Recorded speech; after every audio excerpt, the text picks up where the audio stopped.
The U.S. State Department is calling for the Syrian ambassador, or the ambassador to Syria, Robert Ford, to return to Washington after security threats. And the war in Iraq, question is it officially ending? Joining me this morning in our Congressional Corner, the Honorable Congressman Ted Poe. Good morning and thanks for being here. Good morning, Jose. Okay, first off, let's talk about Syria. The call came in early this morning, and we were able to double-check Reuters, and Reuters had that as their first story on their page, bringing the ambassador back home.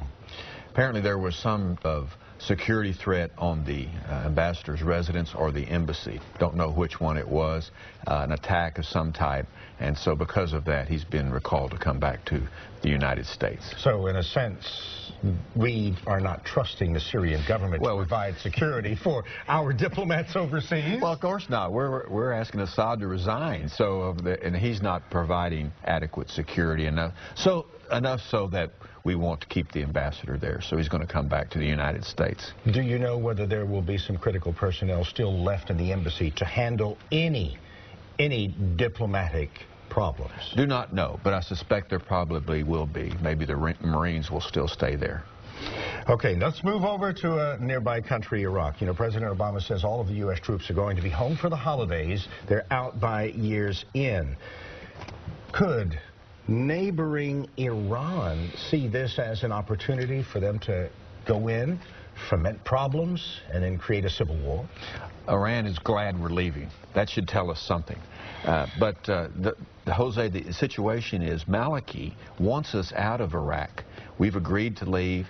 We're trying to withdraw the agreement to stay a little longer, and he will not agree to allow American troops that are there to be tried in American military courts. So he wants them, if something happens, to be tried in Iraqi courts, won't grant them immunity. That's the problem why we won't stay longer.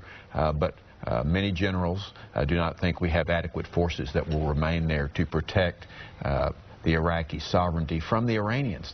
Many years ago, there was a great war between the two nations. The Iranians still have sights on Iraq. They want to cause mischief there, and the reason they have been, and they want to instigate civil war. We will see if the Iraqi people can defend their own homeland or not.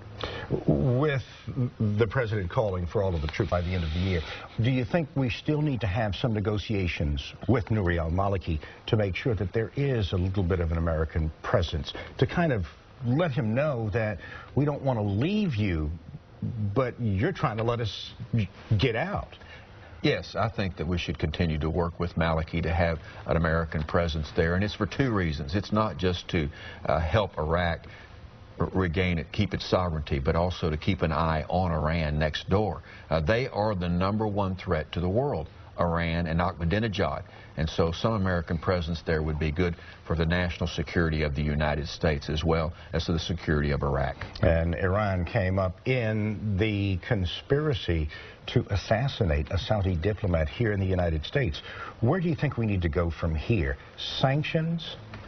Sanctions historically have never worked. They just prolong the inevitable. But yes, we should go ahead and press the sanctions.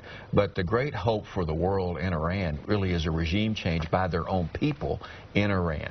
And we should vocally and verbally support the Iranian resistance movement, the people in Iraq, Camp Ashraf, to remove the Iranian dictator from within, and that's the greatest hope.